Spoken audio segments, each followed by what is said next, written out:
Can we all please take our seats?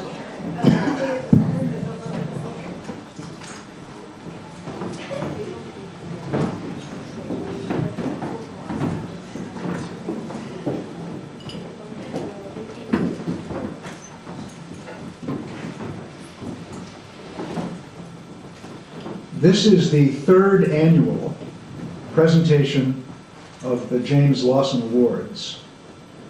When we created the James Lawson Awards a little bit more than 3 years ago, we realized that we were noticing that many organizations and foundations around the world gave many awards to many kinds of people doing good and beneficial civic work, as well as work that meets many other human needs around the world. But that there was no award for achievement having to do with nonviolent conflict, with nonviolent struggle, with the use of civil resistance on behalf of people's rights, democracy, and other important human interests. And when we wanted to create the award, we knew who it should be named after. More about that gentleman in a moment. When we began the awards, we, and by we I mean the staff, the advisors, the extended family of colleagues of ICNC. We wanted to begin with something that was timely, as well as something that would represent both history as well as contemporary action in nonviolent struggle. And so we selected 4 awardees. This was in 2011. It was just after the Arab Spring had sprung.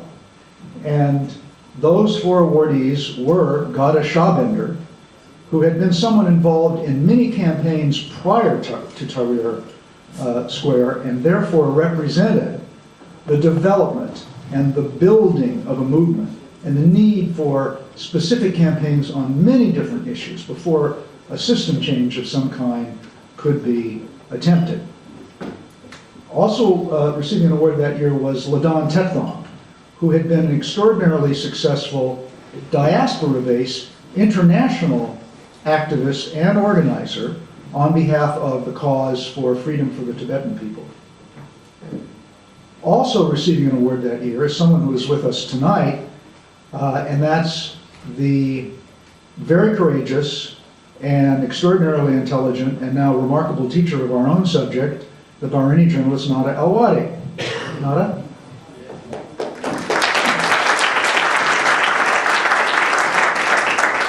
And the other recipient, the 4th recipient of the award that year, the 4th in order of who I've named just now, was one of the most distinguished scholars in this subject, and originally a practitioner of it, Dr. Mary King.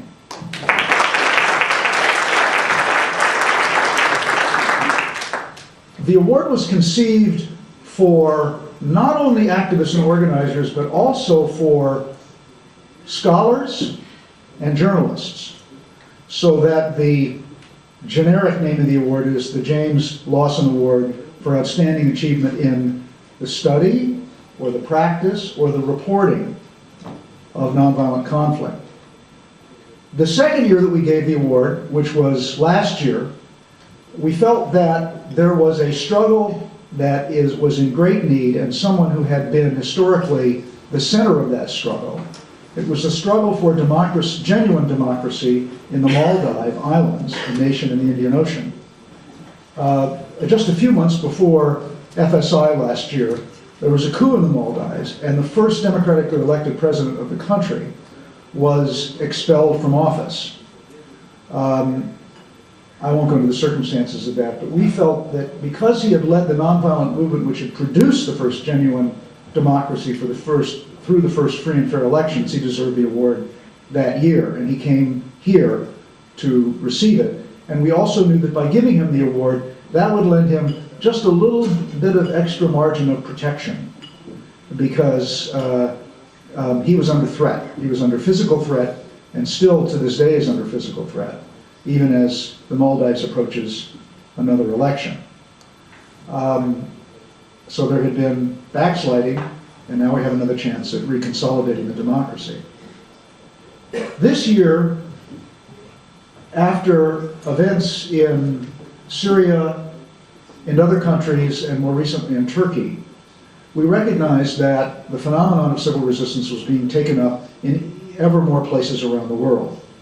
And we felt that it would be important to acknowledge the scope of diversity of uses of civil resistance as people struggle for their rights, their political rights, their social rights, other forms of rights and freedoms which are as meaningful in specific circumstances as the struggle to be free of a dictator or a corrupt system would be in the eyes of those of us upon whom history is focused, actually, to a great extent. So it's interesting to me that the 4 awardees here represent at least 7 different kinds of struggles.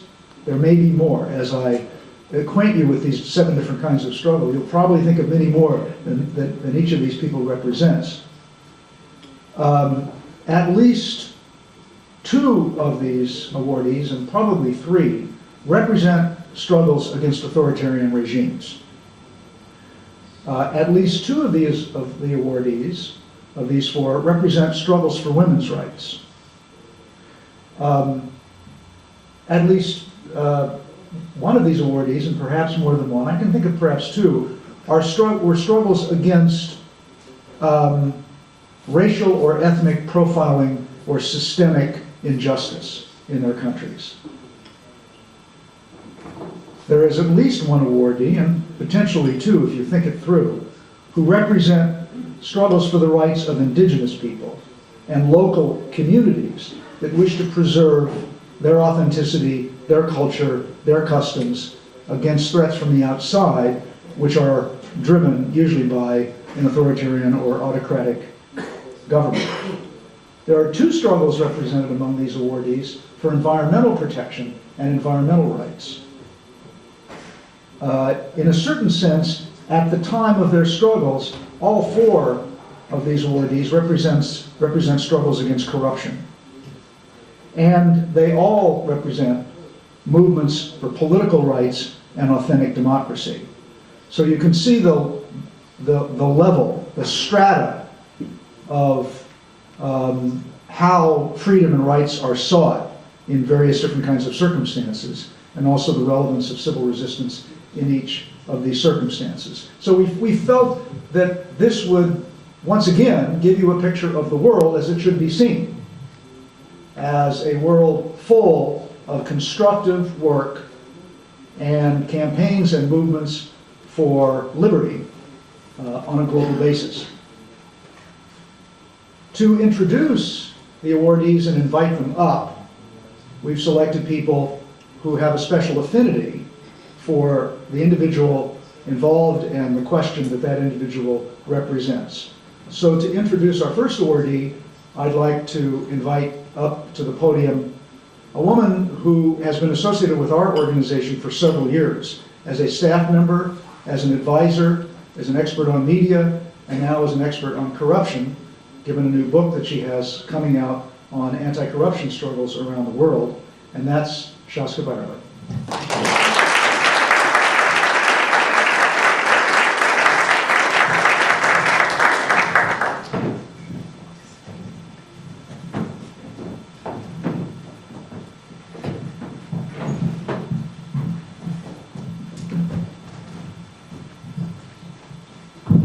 Thank you, Jack.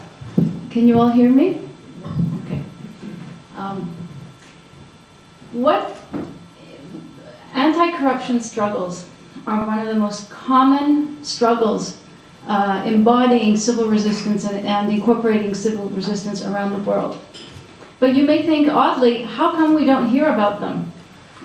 We hear about a lot of different struggles, and a lot of them make the news, but we rarely hear about an anti-corruption struggle. And I think Jack hinted as to why we don't hear about them, because anti-corruption struggles are linked to fundamental forms of injustice and oppression. And those who struggle against corruption are not struggling against it in a vacuum. It's not, let's have a movement against corruption, something vague and vaporous in the world.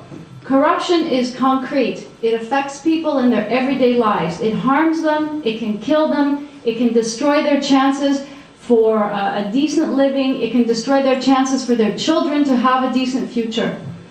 So those who struggle against corruption may not necessarily call themselves an anti-corruption activist or leader.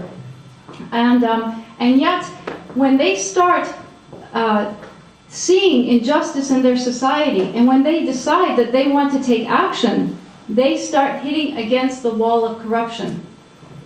The first person who will receive the James Lawson Award is one such person. And if I say she, maybe you'll start to know who I'm talking about. But always, nonviolent struggles start with a few people who see injustice and oppression, and who discover that there are many others in their society who also experience that oppression or injustice and share the grievance and the outrage. But what makes them special is that they decide to do something about it. They may not at the outset realize what they're going to undertake and what it will take from them.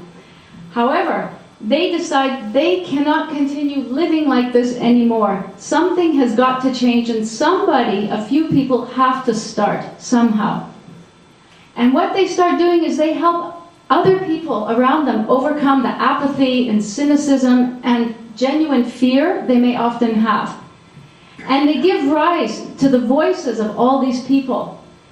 And they stitch together carefully individuals, neighborhoods, communities, organizations, institutions in their society. And slowly they build this great, strong fabric of dissent against oppression and injustice.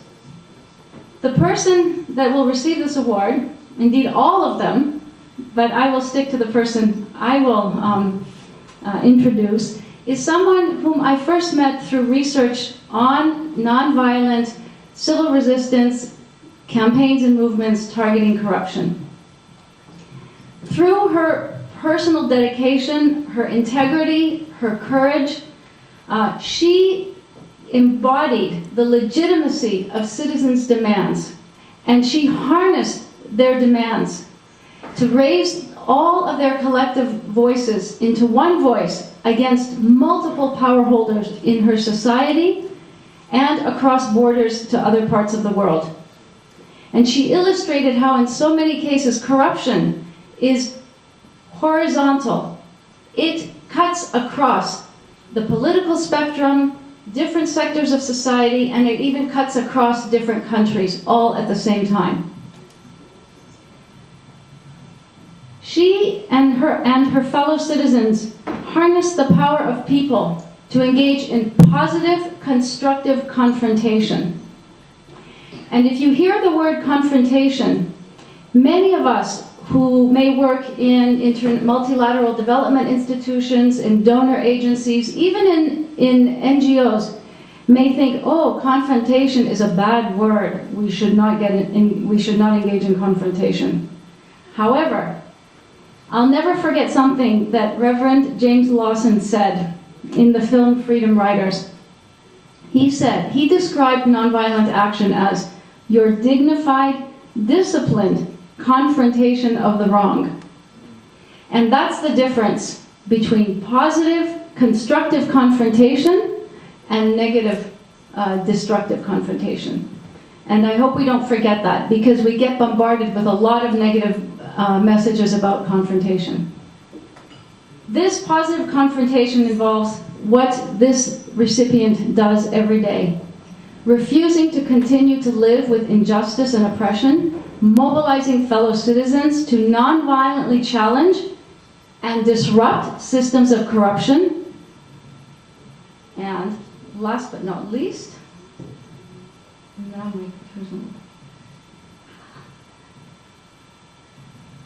and it doesn't matter, and to engage in civil resistance with hope, with joy, with courage, with determination, with resilience and love. And I say love deliberately, love for her country and love for her fellow citizens. That person is Yevgenia Chirikova from Russia, one of the founders of the movement to defend industry stores.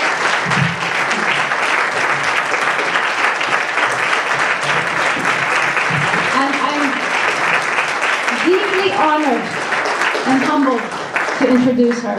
Thank you.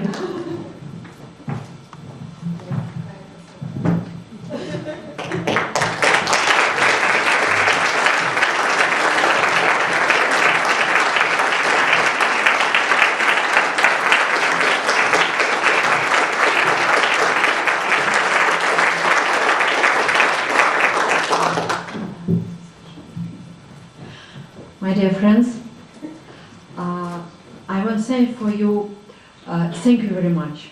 It's really very for me, of course. And I say thank you very much for the Fletcher Summer School, because for me it's really a great possibility. Yesterday for me was a great day, because I invite a really fantastic man.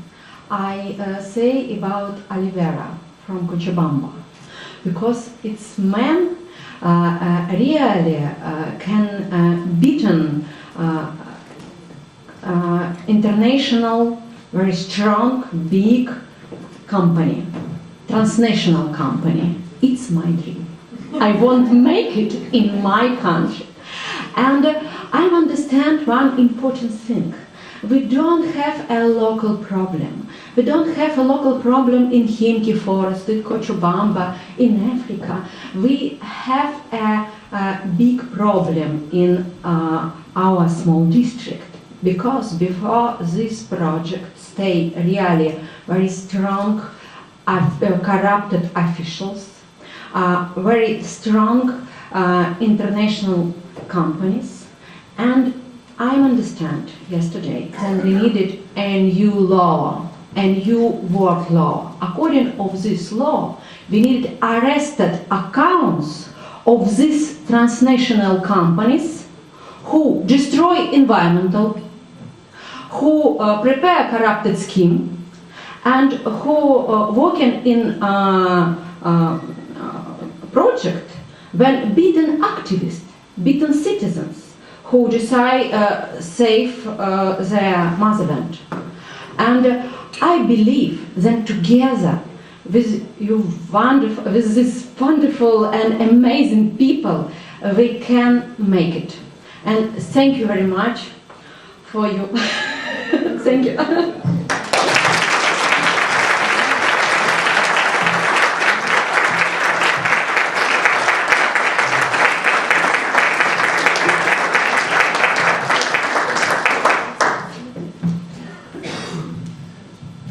To introduce our second awardee, I'd like to invite to the podium my colleague Peter Ackerman.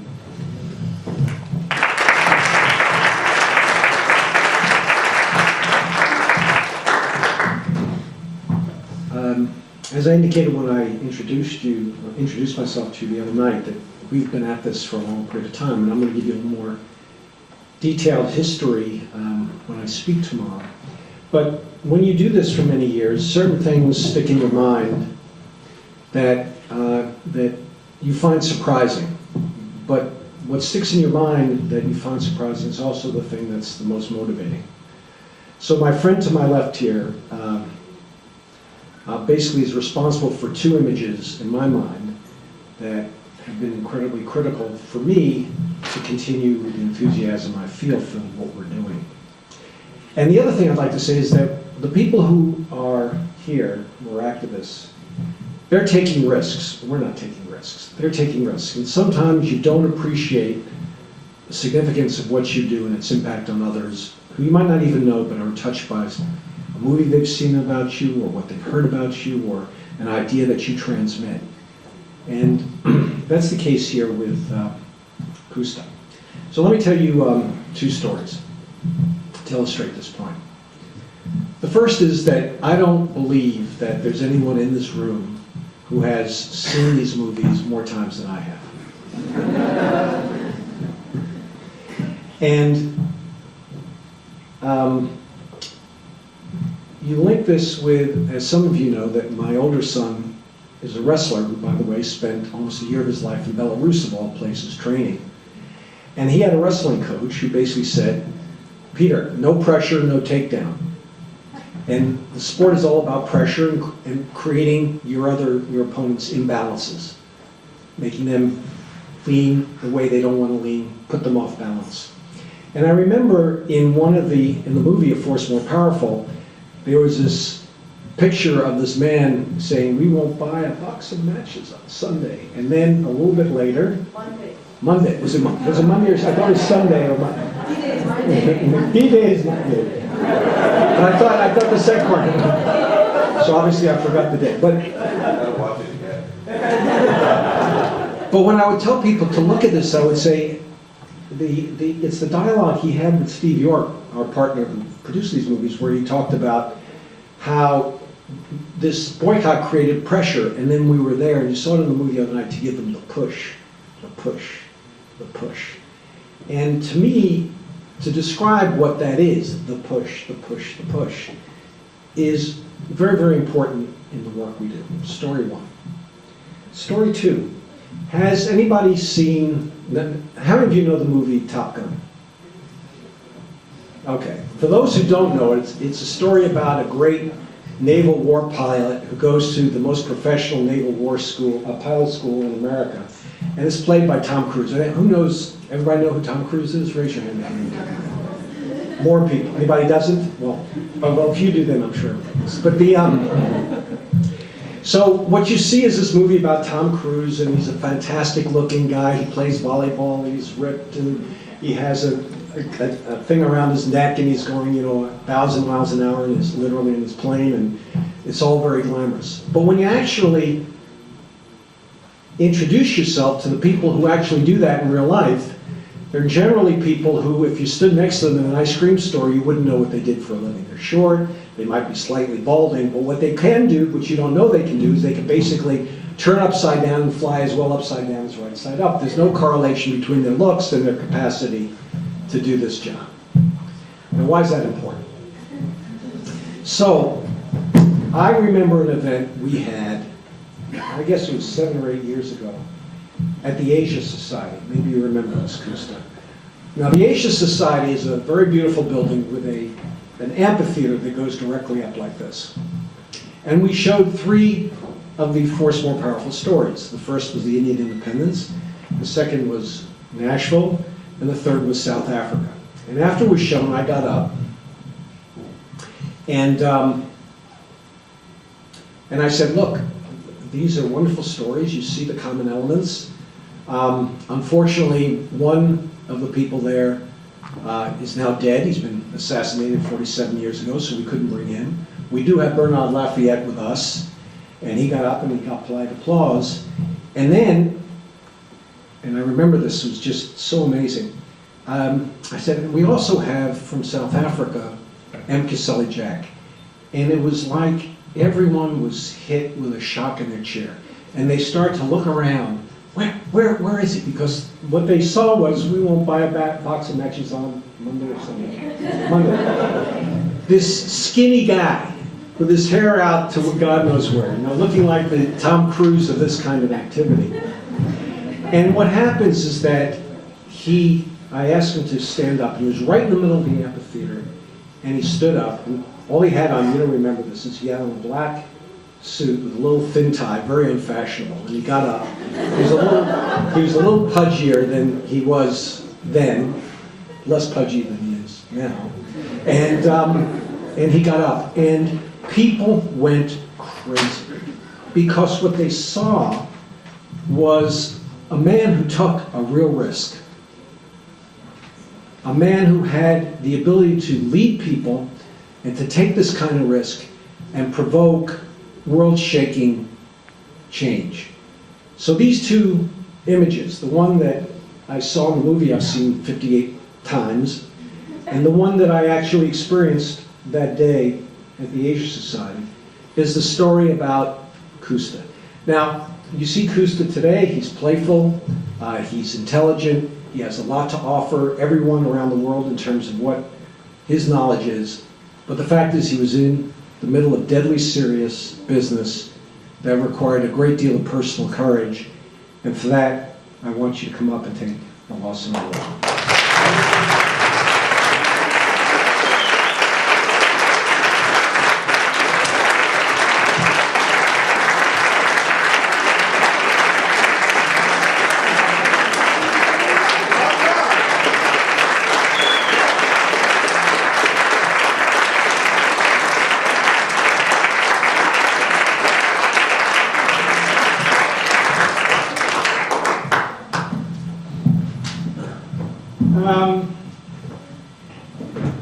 Believe me, these days, I'm not making long speeches. Despite my daughter was speaking on my behalf to a group of national golfers on Sunday on my behalf, she said to the people, I got two news for you. One is good and the other one is bad. The bad news, my dad is not here. The good news is that you are not going to be subjected to a marathon speech. Look, I accept this on behalf of those men and women who made me to make it to this place, to the capital of the world, whether we like it or not. That's what the United States is, or its people are. And I want to say about the people that are here, I admire you guys. I'm scared of you because you are so educated. I just want to run away.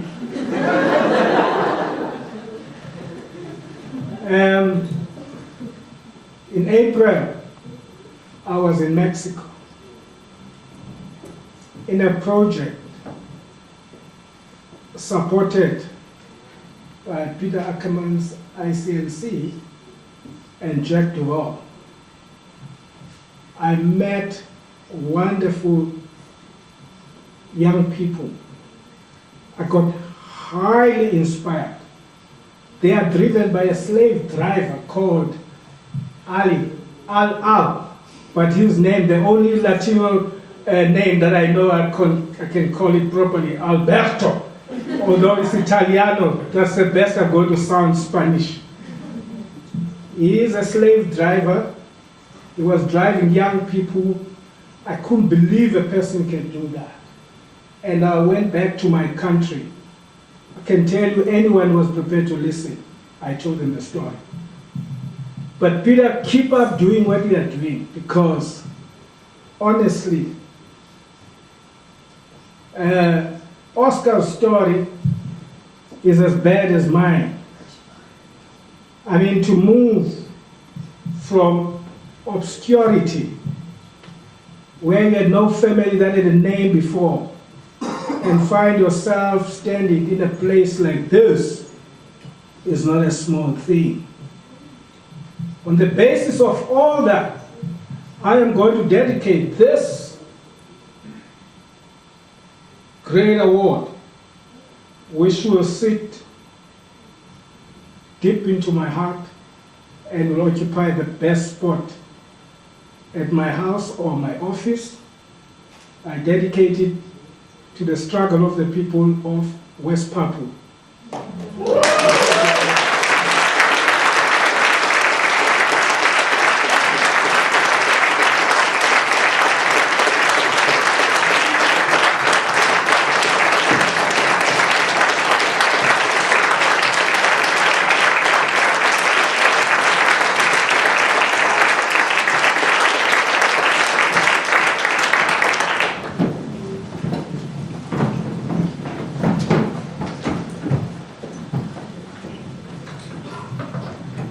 To introduce our next awardee, I'd like to ask to come forward someone who was selected to become and is a participant in FSI 2013, Ángela Iglesias Garcia.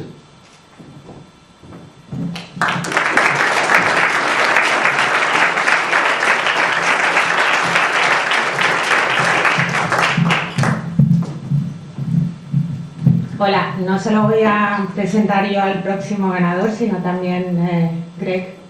Hello, I'm not going to be the only one who presents the next speaker, also Greg as well. Quizás no deberíamos hablar estos días solo de movimientos sociales, sino también de sociedades en movimiento. Maybe in these past days we haven't just been talking about social movements, but rather society in movement. Esa es una frase que dijo ayer Oscar Olivera y que me parece que resume muy bien cuál es la situación ahora mismo. This is a phrase that Oscar Olivera said yesterday, and I think that it's a very good example of what's going on right now.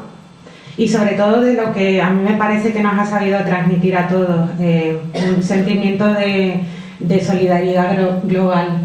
And it's something that he was able to transmit to everybody, a sense of global solidarity. El sentimiento de que las luchas en las que estamos envueltos todas nosotras y nosotros no son únicas y no están aisladas. A feeling that all these movements that we're involved in are not by themselves, they're not isolated.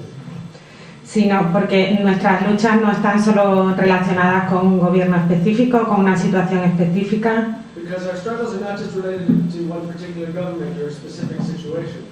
sino en general con instituciones globales, con empresas transnacionales, como decía Evgenia, But a general situation that involves international institutions and transnational companies, as Evgenia talked about.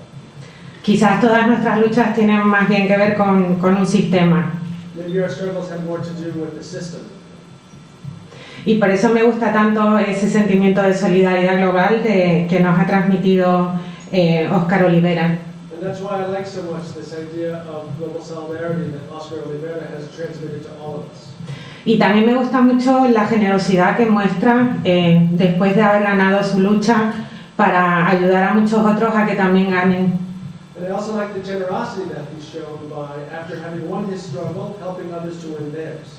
Y lo hace a través de la formación, a través de su trabajo como profesor en la Escuela de Periodismo Auténtico. And he's done it in many ways by helping to train people and also in his work in the School of Authentic Journalism. Y en otra escuela en Cochabamba, que es la Escuela del Pueblo 1 de Mayo, And also in another school in Cochabamba, a school that he created, the May 1st School for Workers, donde ayuda a la gente a organizarse, trabajadores de fábricas, trabajadoras sexuales, where he helps people get organized, factory workers, sex workers. y sigue formando a todo el mundo y mostrando esa generosidad, y por eso es tan bonito además que reciba hoy un premio como el premio James Lawson. And he still helps train people today, and he's so generous, and that's why it's great that he's receiving this prize, the James Lawson Award. De manos de una persona que es tan generosa, que sigue transmitiéndonos con su veteranía y su experiencia todo lo que hizo hace algunos años, como es el reverendo. Who is also a person who is generous and still today is teaching us and sharing his experiences with us, and that person is James Lawson. Así que me gustaría que Oscar Olivera viniera por aquí. So I'd like Oscar Olivera to come up here, please.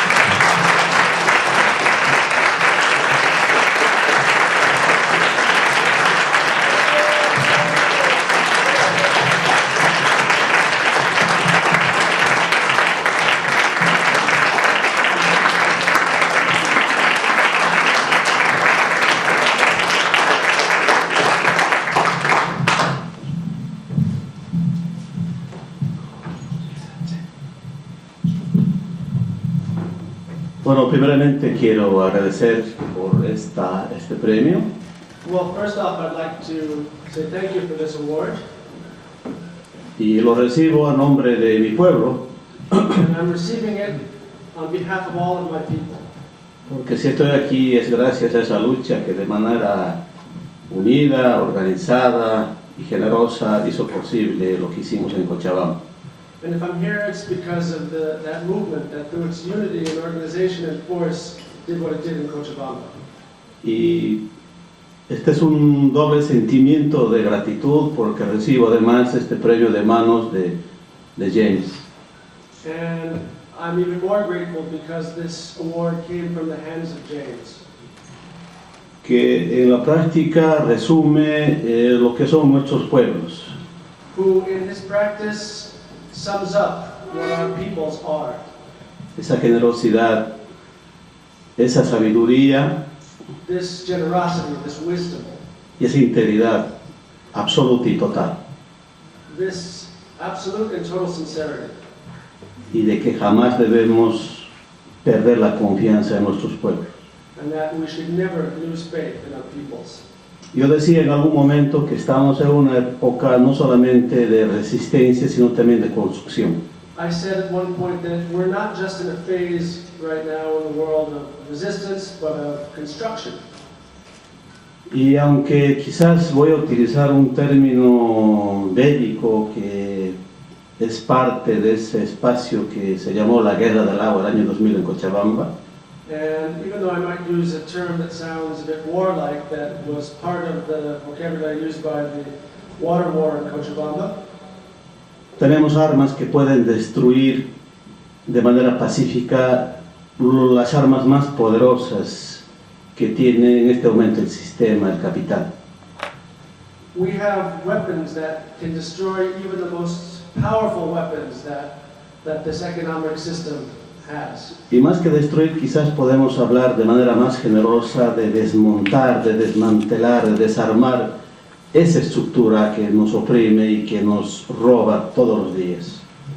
And more than destroy, what we're talking about is taking apart and dismantling this system that oppresses and robs from us every day. Cómo estamos logrando en espacios pequeños y en espacios grandes derrotar el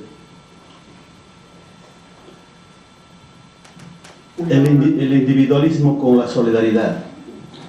We are in spaces every day, in small spaces, in big spaces. We are destroying individualism and putting in its place solidarity.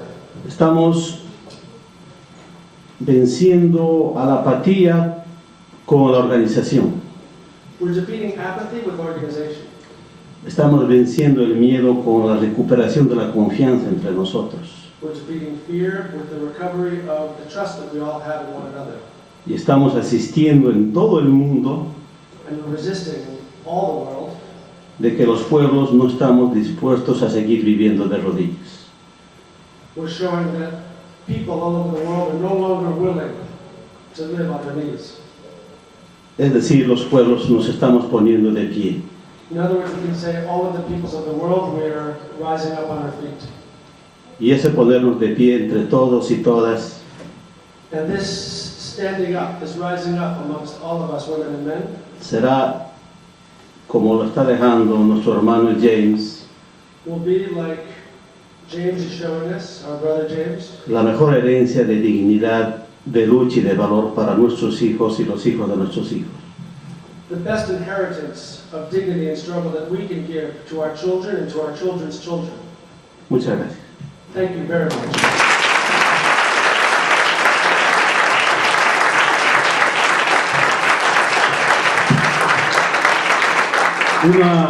Un valor que yo no recuperé, sino que quizás adquirí de mi familia, de mis compañeros en la fábrica, de los indígenas en Bolivia, es la reciprocidad. One value that I learned from, that I was able to rediscover from my family and from my colleagues in the factory in Cochabamba is reciprocity.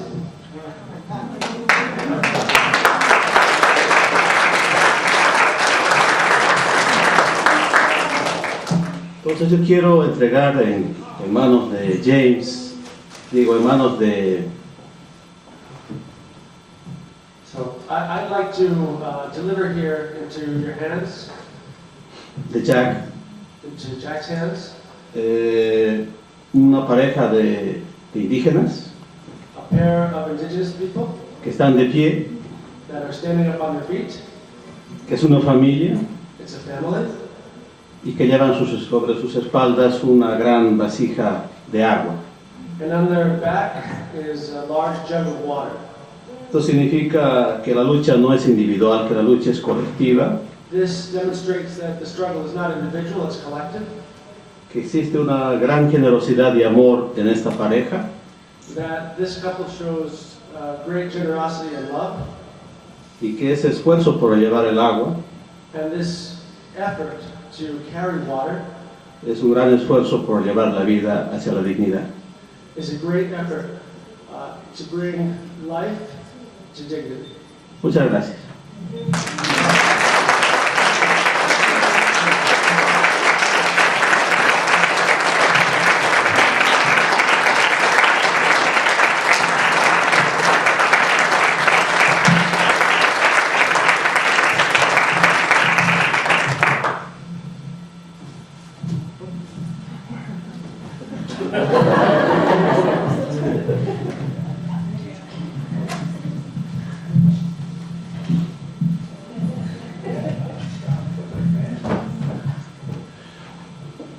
I like the literal symbolism, maybe better than the abstract symbolism. A word about the abstraction a bit later. Thank you very much, Oscar. To introduce the final recipient this year of the James Lawson Award, I'd like to invite to join us one of our academic advisors, Dr. Henry Couture.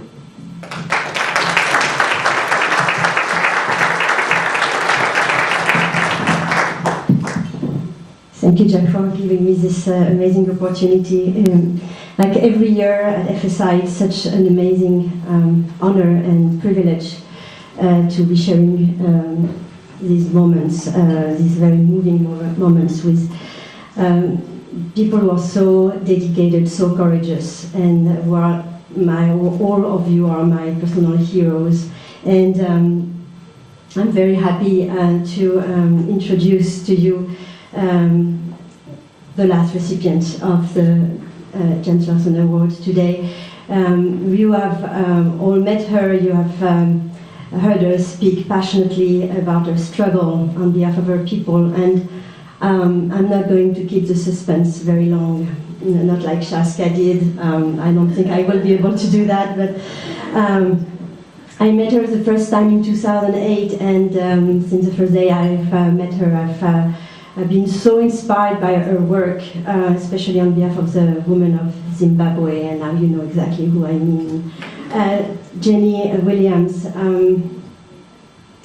has, of course, shown immense courage and relentless determination in her action in Zimbabwe, and she has been able to really articulate the fight, the struggle for human rights with the struggle for women's rights. And by the foundation of her organization 11 years ago in 2002, Women of Zimbabwe Arise, which acronym means, WOZA means come forward in the Ndebele language. By this organization, not only she has been able from a small grassroots organization to bring forth a nationwide movement, 75,000 members, most of whom have been arrested several times. And as she told us yesterday, she was arrested 52 times.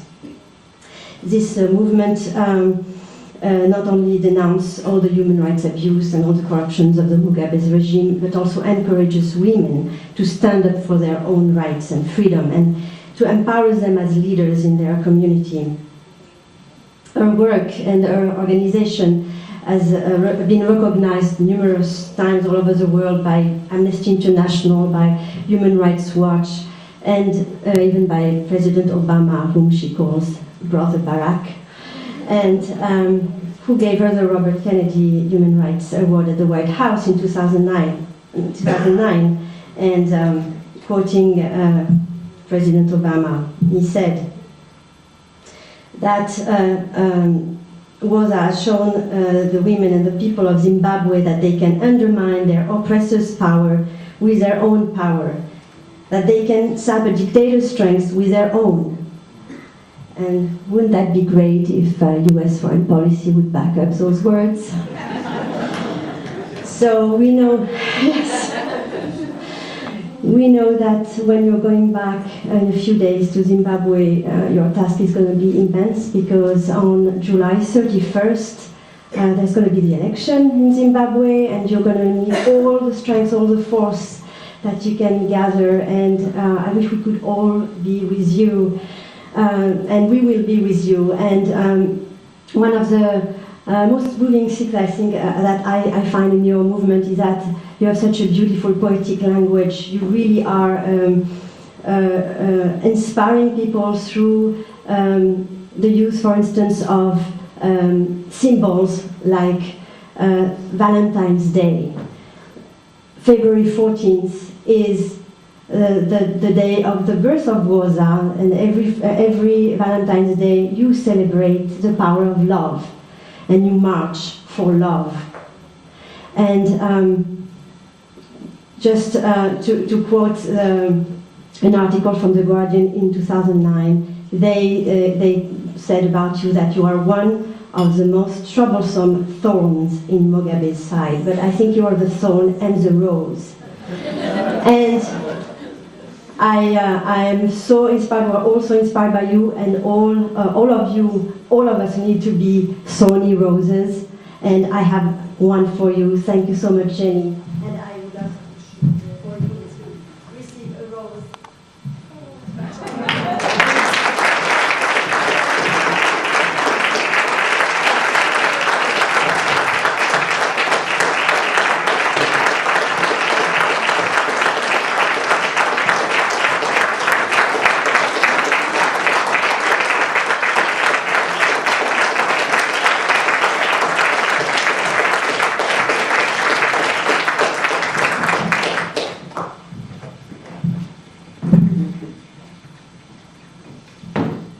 Good afternoon, everybody.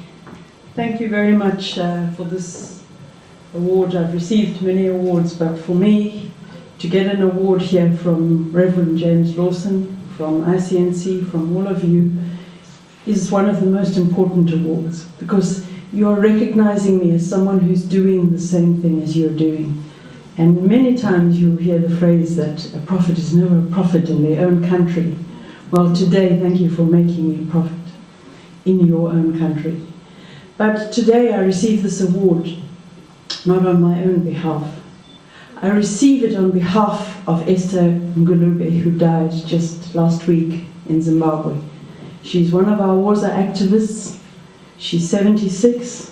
She was one of the women who participated non-violently during the Zimbabwe's liberation struggle. And at independence, she thought she can sit and be a grandmother and enjoy the sun. However, with the decay caused by Robert Mugabe, she found herself having to re-engage. How does she re-engage as someone who never went to school? And through the help, the knowledge that we learned from Reverend Lawson and some of you, we were able to make Esther feel that her lack of education is irrelevant. Her commitment to non-violence, her role as a grandmother, as a mother, was the most important thing. And so Esther was one of our most important activists in Zimbabwe. She had to learn to write so that she could write the reports, so that she could talk about the planning meeting that she held for the next demonstration. And I never forget that on the 21st of September 2011, after I'd been arrested and I was eventually charged for kidnap and theft, I'm supposed to have stolen my own electric torch, but anyway, that's another story.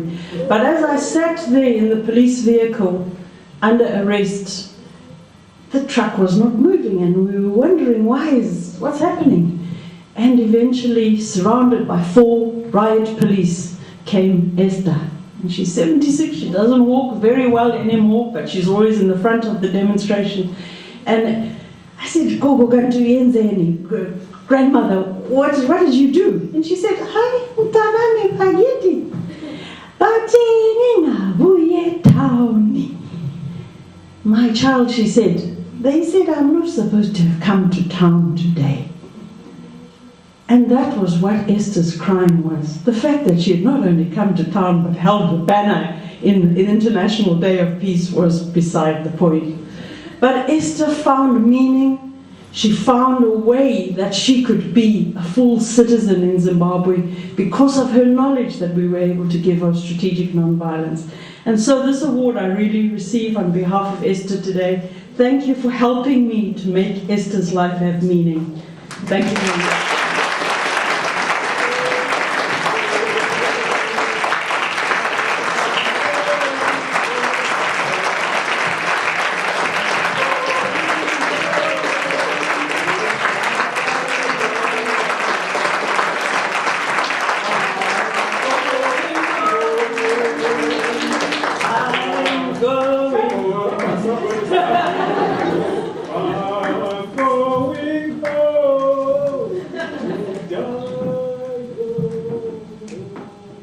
So let me ask everyone to take their seats just one more time.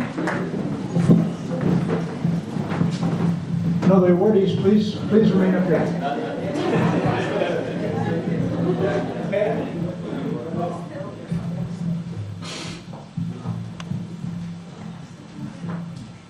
We were attracted to this particular award, the physical award, because of the sculpture on the top, which is a continuous moving strip. It is not actually a Mobius strip, although from one or two angles it looks like that. But it rises and it declines slightly and then rises again and finally reaches a culmination. But it represents the idea of continuous, unending movement on behalf of a slow ascent. An ascent which is partly slow and then in our hearts always fast. The award that those of us who work at ICNC, and everyone really who uses the fundamental ideas of civil resistance that we received many years ago, was knowledge from and the example of James Lawson. And that's why we decided to name this award for him. He continues to teach us. He continues to be an example of what he practices. And I'd love him to conclude our ceremony by his thoughts and reflections.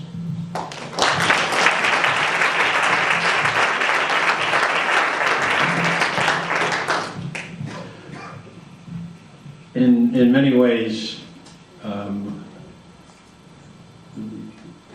ICNC and this celebration of 4 people and 4 movements, and of larger than them, the movement that one day will engulf the entire earth, in many ways silences me. I had no anticipation of this moment. I in fact thought I would be dead by the age of 30 or 40.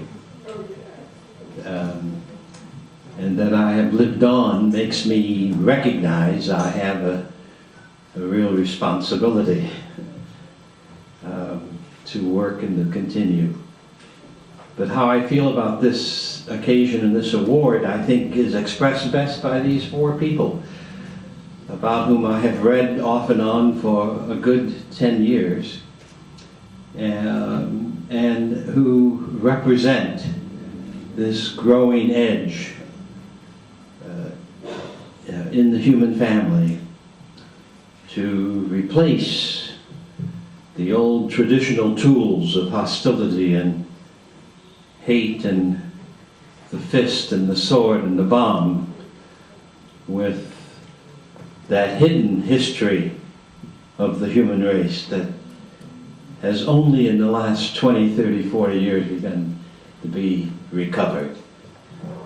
And it is an ancient affair, this matter of nonviolence, this matter of civil resistance. It's as old as, in fact, I suspect the human race is.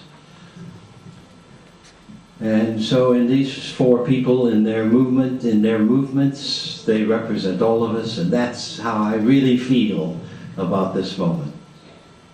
To see the development again and again of nonviolent civil resistance is for me the great opportunity. I had a vision in college as I read Mahatma Gandhi in his autobiography. I had a vision that in the United States we could improve our country and change the conditions of Jim Crow law and segregation and sexism and violence and plantation capitalism if you would take the lessons from the past, and especially as Gandhi embodied them, and somehow find ways to apply them personally and otherwise. And ICNC has done this in the last 10 years in a exciting and extraordinary fashion, and I want to express again my appreciation. You fulfill, Jack and Peter, you fulfill what Gandhi thought could happen, that other scholars and other people who followed him would help to perfect the knowledge and the process of what he called this social science for social change. So I lay that upon you, Jack and Peter. As I said the other evening, they've done more in 10 years to disseminate this important growing edge idea, growing edge discipline in our world than any other persons or any other unit that I know of in the last 100 years or more. And then finally, I want to just say another word, and that is this. It's not just our solidarity. That's an important thing, solidarity. But from my perspective of nonviolence, it is a part of what our very presence means, because each of us comes from a huge stream of creation. Whether we want to call that God, or whether we want to call it life, or whether we want to call it eternity, or whether we want to call it mystery, or wonder, or beauty, our gift of life is itself a gift for us to appropriate and to use and to explore so that we can become fully alive and fully human.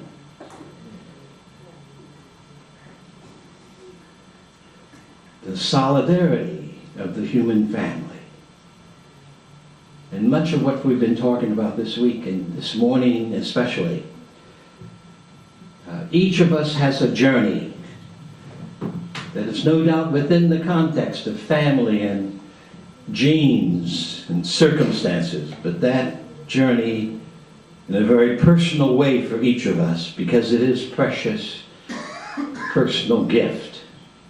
That journey is to somehow, amid all stumbling, all mystery, and the rest of it, is to be on the trail of life, to become fully human and fully lovers of life.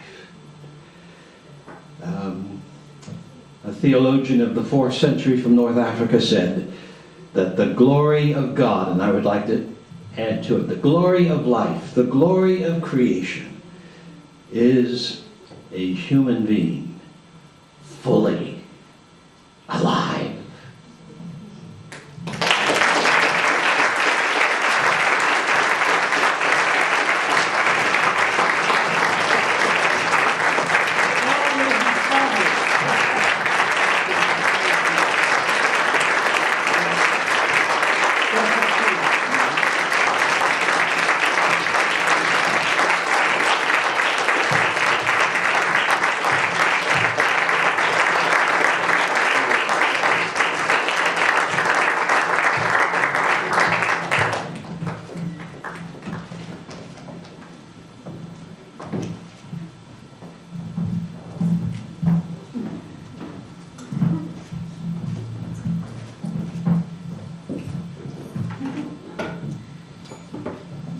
Why we all sing in Africa, because there's always this moment. We need a song.